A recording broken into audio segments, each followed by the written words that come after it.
Hi வணக்கம். இன்றைக்கி என்ன டிஷ் செய்யலான்றதை பார்க்கலாங்களா? வாங்க வீடியோக்குள்ளே போயிடலாம். இன்றைக்கி நான் ஒரு நியூ டிஷ் தாங்க பண்ண போகிறேன். இதுவரையும் நான் இந்த டிஷ்ஷு வீடியோவில் போடலை. இது இப்போ தான் ஃபஸ்ட் டைம் நான் போடுறேன். அதனால் நீங்கள் பாருங்கள், என்ன டிஷ்ஷுன்றது உங்களுக்கு லாஸ்ட்லேயே தெரியும். ஃபஸ்ட்டு நம்ம பேனில் தேவையான அளவு எண்ணெய் ஊற்றிக்கிறோம். இதுக்கு எண்ணெயும் சேர்க்கலாம், இல்லைன்னா பட்டர் நெய் எது ஒன்றா சேர்த்துக்கலாங்க. நான் எண்ணெய் தான் சேர்த்துருக்கேன், ஏன்னா சிம்பிள் ஃபுட்டுன்றதுனால. இந்த எண்ணெயில் காளான் இருக்குது இல்லைங்களா, அந்த காளானை நான் நீட்டாக கட் பண்ணி வச்சுருக்கேங்க. அது கட் பண்ணுறதுக்கு முன்னாடி நல்லா வாட்டரில் வாஷ் பண்ணிடணுங்க. ஹீட் வாட்டர்லேயும் வாஷ் பண்ணலாம், ஃப்ரெஷ் வாட்டர்லேயும் நம்ம வாஷ் பண்ணிக்கலாம். ஏன்னா காளான் மேலெல்லாம் தூசுகள் இருக்குன்றதுனால நான் நல்லா வாஷ் பண்ணிவிட்டு நீட்டாக கட் பண்ணி அதை பேனில் எண்ணெய் ஊற்றி நல்லா கொஞ்சம் ஃப்ரை பண்ணி எடுத்துக்கலாங்க. அப்போ தான் அது சாப்பிடும்போது நல்லா கிறிஸ்பியாக இருக்கும். இன்னும் நெய்யில் செஞ்சோம்னா வாசனையாகவும் இருக்கும். நான் எண்ணெயில் செய்கிறேன். அதில் கூட பார்த்திங்கன்னா தேவையான அளவு கொஞ்சம் சால்ட்டு நம்ம சேர்த்துக்கலாம். அப்போ தான் அது நம்ம சாப்பிடும்போது அந்த சால்ட்டோடு சேர்ந்து நம்மளுக்கு டேஸ்ட்டு கொடுக்கும். வாங்க இப்போ நல்லா வதக்கி எடுத்துக்கலாம். இது சிம்மில் வச்சு தாங்க இந்த காளானை நம்ம ஃப்ரை பண்ணணும். அதுக்கு அப்புறம் நம்ம என்ன பண்ணோன்னா, அதுக்குள்ளே நம்ம வெங்காயம், தக்காளி, உருளைக்கிழங்கு பொடி பொடியாக கட் பண்ணி வச்சுக்கிறேங்க. நீங்கள் உருளைக்கிழங்கு உங்களுக்கு ஆப்ஷன் தான், விருப்பப்பட்டால் சேர்த்துக்கலாம், இல்லைன்னா விட்டுடலாம். நாங்கள் கட் பண்ணி வச்சோம், ஆனால் எங்களுக்கு அது வேணான்னு தோணுச்சு, அதனால் அது சேர்க்கலை. இப்போ காளான் நல்லா ஃப்ரை பண்ணியாச்சு. ஃப்ரை பண்ணி அதை நம்ம சிம்மில் வச்சுட்டு இன்னும் கொஞ்சம் வதங்கட்டோங்க. அப்போ தான் நல்லா கிறிஸ்பியாக இருக்கும், சாப்பிடும்போது நல்லா கிறிஸ்பியாக இருக்கும். வதங்கட்டும். வதக்கிட்டு இப்போ நம்ம அதை ஒரு பிளேட்டில் தனியாக எடுத்து வச்சுக்கலாம்.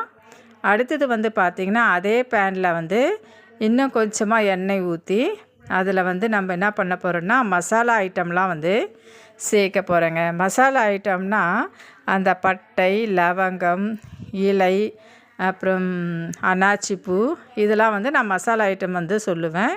இப்போ அதில் நம்ம தேவையான அளவு மசாலா ஐட்டம் என்னென்ன சேர்க்கலான்றதை பார்க்கலாம். வாங்க. ஒரு துண்டு, சின்ன துண்டு நம்ம பட்டை சேர்த்துக்கலாம். ஃபஸ்ட்டு பட்டையை போட்டுக்கலாம். ஏன்னா இந்த டிஷ்ஷுக்கு அந்த பட்டை தான் ரொம்ப டேஸ்ட்டு, அதாவது வாசனையை கொடுக்குங்க. அதனால் பட்டையை போட்டுக்கலாம். 2 கிராம்பு. இது நான் கொஞ்சமாக செய்கிறதுனால நான் 2 போடுறேங்க. நீங்கள் அளவுக்கு ஏற்ற மாதிரி நீங்கள் நிறைய போட்டுக்கலாம், சரிங்களா? நீங்கள் நிறைய செஞ்சிங்கன்னா நிறைய போட்டுக்கலாம். இப்போ அதில் இலையை போட்டிருக்கேன். நெக்ஸ்ட்டு கொஞ்சமாக சோம்புனா பெருஞ்சீரகம் சொல்லிட்டு சொல்லுவோம் இல்லைங்களா? பெருஞ்சீரகம்னாலும் ஒன்று தான், சோம்புனாலும் ஒன்று தான், சரிங்களா? போட்டுட்டு கொஞ்சம் ஃப்ரை ஆகட்டும். அது நல்லா வதங்கிட்ட பிறகு பொடியாக நம்ம கட் பண்ணி வச்சுருக்கோம் இல்லையா, அந்த வெங்காயத்தை சேர்த்துக்கலாம். சேர்த்துட்டு கொஞ்சம் கிளறி விடுங்க. இந்த வெங்காயம் பொன்னிறமாக ஆகும் வரை அது நல்லா வதங்கட்டும். அதுக்குள்ளே பாருங்கள் நல்லா வதங்கிடுச்சு. அதுக்கு அப்புறம் நம்ம கட் பண்ணி வச்சுருக்கிற தக்காளியை சேர்த்துக்கணும். நான் சேர்த்தாச்சு, நல்லா வதங்கிடுச்சு. தக்காளியை நல்லா வதங்கட்டும்ன்ட்டு விட்டாச்சு. அதை வதங்கும் போதே, வெங்காயமும் தக்காளியும் நல்லா வதங்கும் போதே அதுக்கு தேவையான அளவு சால்ட்டு சேர்த்துக்கணும். கொஞ்சமாக இஞ்சி பூண்டு பேஸ்ட்டும் நம்ம சேர்த்துக்கிறோங்க. நான் எல்லாமே சேர்த்தாச்சு. சேர்த்துட்டு என்ன பண்ணியிருக்கேன்னா, நல்லா அந்த வெங்காயம் தக்காளி நல்லா ஃப்ரை ஆகட்டும்னு விட்டாச்சு. இதில் நம்ம வாட்டர்லாம் சேர்க்க போகிறதில்ல, அப்படியே தான் நம்ம இந்த டிஷ்ஷு செய்ய போகிறோம். நல்லா வெங்காயம் தக்காளி நல்லா வதங்கட்டும். அதுக்கு கூட நம்ம என்ன பண்ணியிருக்கோம்னா, அந்த எண்ணெயில் வதக்கி இருக்கிற அந்த காளானை சேர்த்துக்கலாம்.